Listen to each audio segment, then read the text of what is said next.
of course, she said yes. And of course, Cheryl is very, very prayerful as well, like, you know what I mean? So the link also with us, apart from Batman and video games, is the Lord and prayer. Okay, so the one thing I'd say to anybody who is seeking somebody, make sure prayer is paramount to your journey as well. Okay, but along that element and journey of our time together, the one thing that really started to develop was the huge element of spiritual warfare. Spiritual warfare was a big thing for Cheryl and myself along that journey. And to be honest, like as I may have said to anybody who may know my story, whatever, spiritual warfare I'd had at various stages in certain elements of past relationships, but I never experienced it like I did as the journey with myself and Cheryl, because it just went to a whole other level. And the more I prayed into it, the more I started to see what was going on around me spiritually, that I started to realize, actually, hold a minute, the Lord is really speaking into this. This person is really somebody special that has stood out apart from every other person that I may have been part of in my journey up to that present point. And that was a very clear indicator. And one of the things that Cheryl and myself did along our journey was a simple little prayer, a scary prayer, but the most powerful prayer you'll ever utter in your utter life is, bless it or block it. And that's what we did. Okay? Cheryl will tell you the same thing. She was doing the same thing in behind the scenes. Bless it or block it, bless it or block it, bless it or block it. So as time went on in the journey, especially for me, like I can't obviously speak for Cheryl, she's going to do that herself right now. But during that journey, like I had this really powerful moment, and I was reading this book on people who had near-death experiences, people from a Catholic faith perspective. And there's this lady, you know what I mean, and her husband. The husband was coming to the end of his life. And the wife there was in the hospital with her husband. And as it says, he was coming to the end of his life. And she was just there. She'd be praying with him. She'd be just, you know, making sure he's okay, that he's peace, that he's, you know, not in too much pain and things like that. And I was just reading this piece of the story. I just had this really powerful vision in my mind that nobody would ever love me like Cheryl. No one. And I just had this vision in my mind is that like one day I am going to have to die. One day I am going to have to, you know, meet my maker at some stage. And just at that moment I saw that little beautiful image of Cheryl just standing over me, rubbing my face, saying, it's okay, Farrell. Everything's going to be okay. Go to the Lord. I'm going to be okay and he's going to look after me. And in that moment I knew she was the one. She was the person that I was supposed to marry. And then from that day onwards, then the Lord then just gave me a date. I wanted to get married on the Feast of the Sacred Heart. That was in 2020. I got that. She didn't even know that I was going to ask her to marry me on her birthday, which is the 30th of December. Okay? So the Lord had already given me the date, and then we just, you know, discussed various little elements about marriage and things like that. But then Cheryl, of course, we hadn't seen each other at this stage. We were all doing the whole online dating through a pandemic and mad stuff like that. And eventually, Cheryl came over to Ireland. She visited me. She got to visit this place that she wanted to see for so long.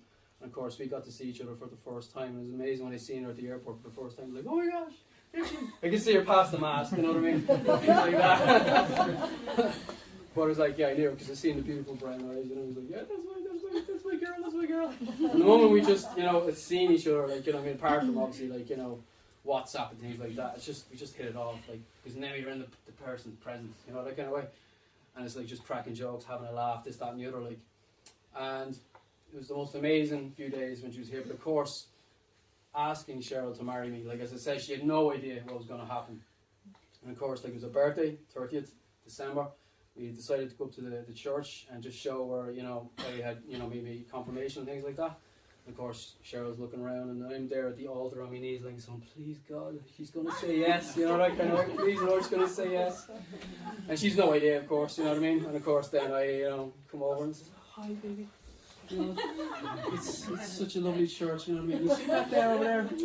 That's the tabernacle, you know what I mean? That's Jesus, you know what I mean? He's in there right now, you know? And it's an amazing place to be with, you know, your best friend and, you know, ask them, you know, to, would you be my, you know, be my beautiful wife? Of course, she's there kind of looking, oh, are we supposed to be praying now, you know what I mean? And then she looks down and she sees the ring, she's like, oh, right, yes, of course I'll be your husband, yes. Or my wife, sorry. Husband, wrong talk, sorry. So yeah, she says, of course she says yes, you know what I mean? And of course, like, my dream was to ask my future wife to marry me in the presence of the Lord.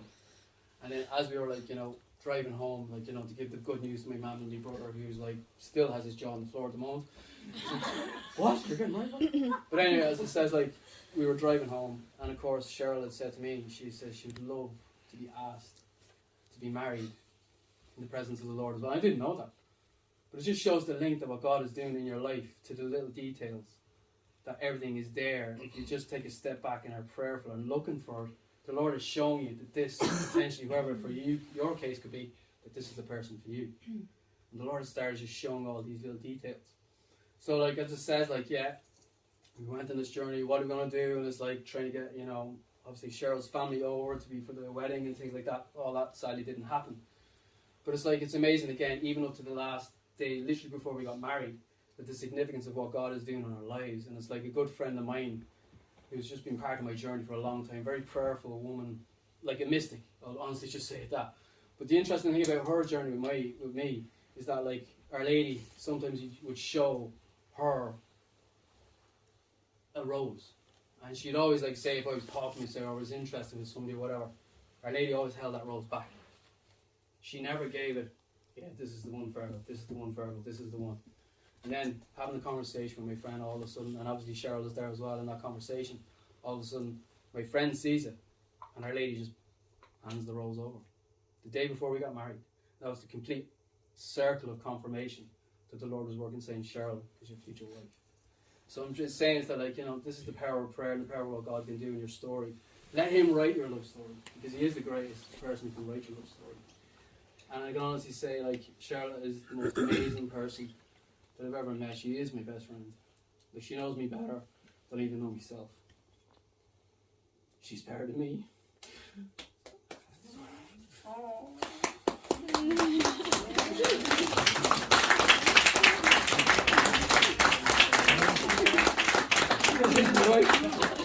She knows me better than me.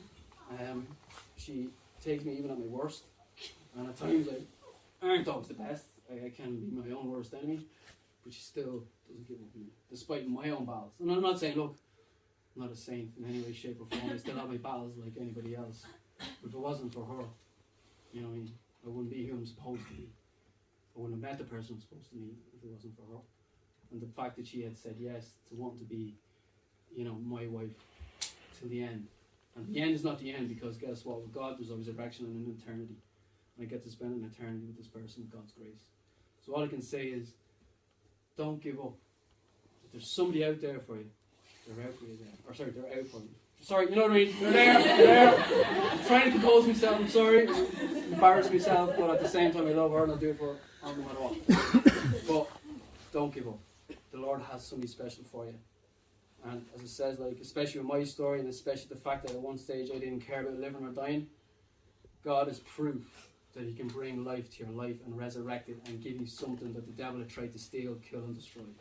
And in God's grace He gave it all back. And through Cheryl, He's using her as the blessing of life. So thank you very much. So Cheryl has her story. That was it. Thank you very much, everybody.